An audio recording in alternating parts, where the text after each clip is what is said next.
नमस्कार फ्रेंड्स, स्वागत है मेरे चैनल डॉक्टर प्रशांत त्रिपाठी प्रयागराज में। दोस्तों, आज का जो हमारा वीडियो है वो एक बहुत ही इंपॉर्टेंट टॉपिक पर बेस्ड है। हमारी ओपीडी में अक्सर लोग आते हैं जिन्हें घुटने की दर्द या फिर घुटने से संबंधित दिक्कतें होती हैं और वो हमसे सलाह मांगते हैं कि हम कैसा पट्टा इस दिक्कत में यूज़ करें। अधिकांश लोग ये कंफ्यूज रहते हैं कि उनकी कंडीशन में कौन सा पट्टा बेटर रहेगा। तो दोस्तों, बेसिकली हम इस वीडियो में ये हाईलाइट करेंगे कि आपकी कंडीशन के हिसाब से आपको कौन सा पट्टा यूज़ करना चाहिए। तो इसमें जो सबसे पहले प्रकार का पट्टा आता है उसे हम क्लोज्ड नी कैप बोलते हैं। तो दोस्तों, जो क्लोज्ड नी कैप होता है वो एक जुराब या फिर मोजे जैसा होता है, एक सॉक्स जैसा होता है और इसे हम पंजे के पास से स्लाइड करके जांघ तक पहनते हैं। इस पट्टे में कहीं पर भी कोई मेटल के हिंजेस या कोई स्टेबिलिटी प्रोवाइड करने वाली चीज़ नहीं होती है। तो बेसिकली ये एक कंप्रेशन सॉक्स जैसा बिहेव करता है। तो ये हमें कैसे मदद करता है दोस्तों?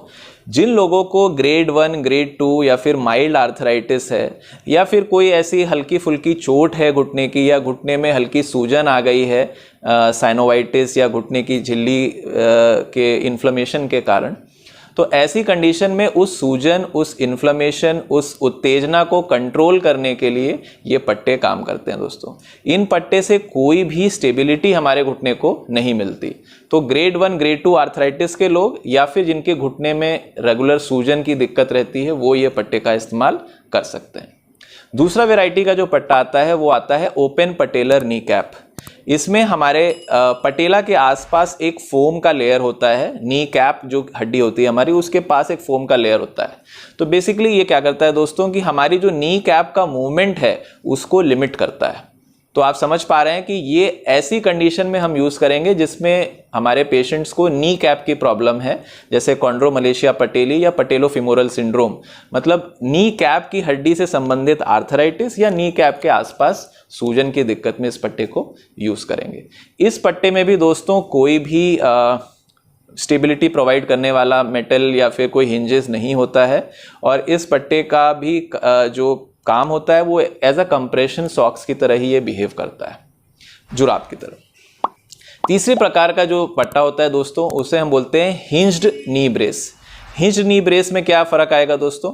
ओपन पटेलर नी कैप के जैसे इसमें भी पटेला के अराउंड कुशन होगा जो पटेला का मूवमेंट लिमिट करेगा, लेकिन उसके साथ साथ मेटल हिंजेस अंदर और बाहर की तरफ छोटे एल्यूमिनियम के हिंजेस आएंगे। तो ये क्या हेल्प करेंगे? ये हमारे पैर को स्टेबिलिटी प्रोवाइड करेंगे।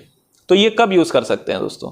ये ऐसे लोग जिनकी आर्थराइटिस ग्रेड 3, ग्रेड 4 में है या फिर जिन्हें घुटनों में बहुत तीव्र दर्द है, चलने में बहुत कठिनाई है, स्थिरता नहीं है, वो यूज़ कर सकते हैं। या ऐसे हमारे पेशेंट्स जो कि किसी सर्जरी से रिकवर कर रहे हैं, जैसे लिगामेंट की सर्जरी, ACL, PCL, मेनिस्कस की सर्जरी या स्पोर्ट्स इंजरी सर्जरी से रिकवर कर रहे हैं, उनके केस में लॉन्ग नी ब्रेस से ट्रांजिशन, मतलब लॉन्ग नी ब्रेस से हम किसी छोटे ब्रेस में आना चाहते हैं तो वो हिंज्ड नी ब्रेस हो सकता है।